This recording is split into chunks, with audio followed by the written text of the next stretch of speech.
So the first step of the 18th century pocket design is to prepare your fabric.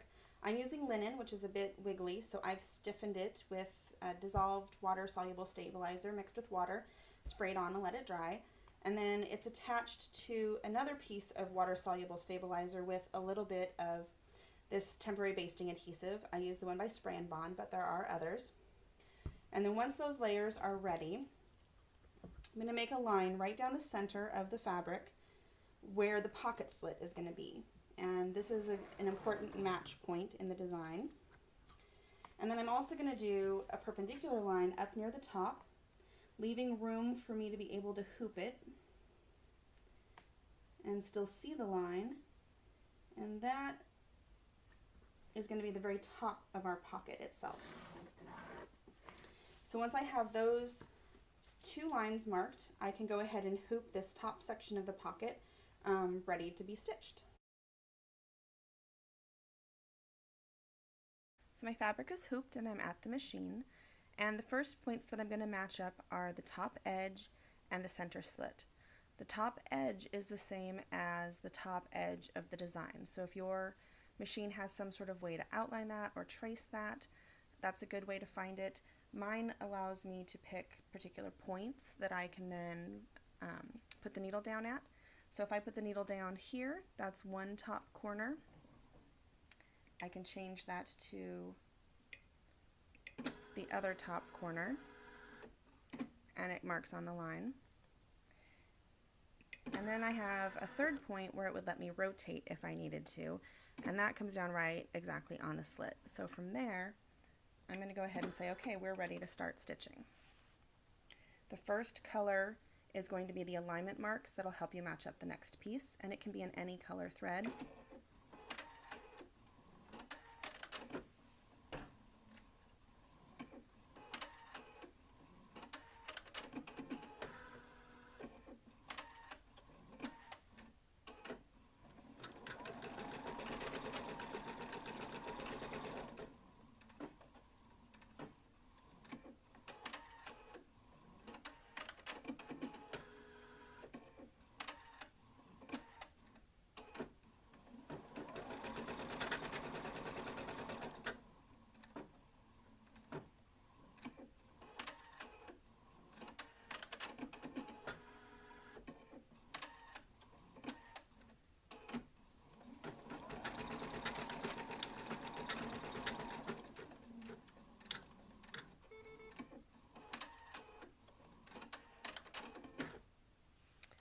The next color change is the cut line of the pattern itself. So both of these first two colors will not show on the final pocket, so it doesn't really matter what color you're using.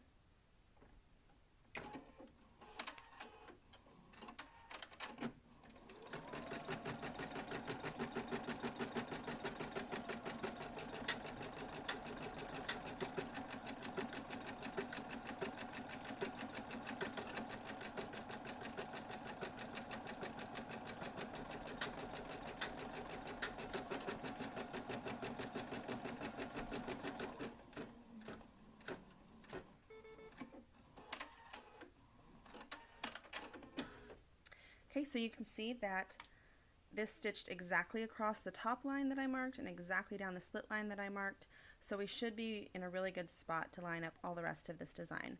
I'm going to go ahead and change threads to my wool thread and stitch the rest, and then I'll show you how to line up the second piece. So I've rehooped my fabric and I'm ready to stitch the second part of my design. The first piece gave you these alignment markings. There's an L shape here and a little crossbar across the slit line here. The second piece also has an L shape. It will come and meet back to back with the first L shape to form a T, and the crossbar will be in exactly the same point across the slit line. So since my machine lets me mark exactly the points that I want, I've put it at the corner of that first T, and when it's there, it goes down exactly in the corner. The second point is exactly in the center of that cross, and both points match up, so we should be good to see the rest of the design continue seamlessly. And if you're not sure, or if your machine won't let you do such precise points when you're aligning the design, you can always get it where you think it's going to be and then start walking through that first color. It's going to stitch the lower match point for the next piece first, so I'm going to skip through that, and then it'll come up here. And I can see it's starting a little bit lower. It'll take a few stitches up, and it'll go right there, right in that corner, 2 stitches out to that other corner, and then come back.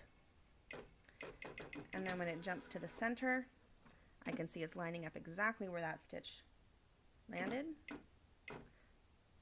and it'll go right to the middle and across. So it looks like this is perfectly aligned. So I'm going to go ahead and stitch this piece, and then I'll show you the third piece.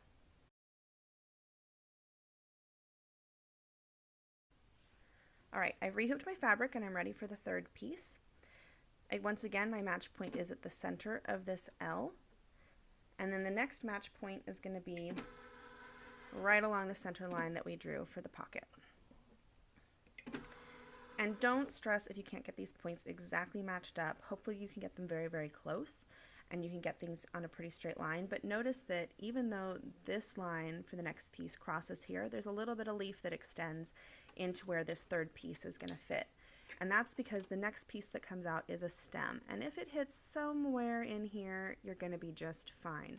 So even if you're the tiniest bit off or it's a little bit crooked, hopefully your pieces will still match up fairly well and won't show a gap. So once I get this third piece stitched in, I'll go back and fill in the fourth and fifth pieces in exactly the same way. You'll have the same T-shapes on the sides, you'll have the same match point down here, and you should be able to get them all lined up. So I'll go ahead and finish this up, and then I'll show you the final product. So here's the finished pocket. As you can see, the alignment marks formed T's along the sides and the bottom. The stitches for your cut line for the slit fell right on that line that we drew on the fabric, and everything else matched up just perfectly because those outer points matched. But if you have some trouble with those alignment points as you're stitching, there is some flexibility in this design, like I said earlier. On this one that I stitched yesterday, there was a definite gap between these two pieces when I lined them up, which resulted in another gap over here when I put the fourth piece in. And then this fifth piece also needed a little bit of rotation, so it didn't sit flush. But the interior match points are much more flexible. And so where those stems came out of other points, you really can't tell if they hit just a little bit to one side or the other, or there was a small gap. So that's how you stitch out one of these pocket patterns. This one was the 5-piece pocket that I'm working on developing right now. My first design has 7 pieces, but it goes together the exact same way. If you have any questions, please let me know in the comments, and thank you for watching.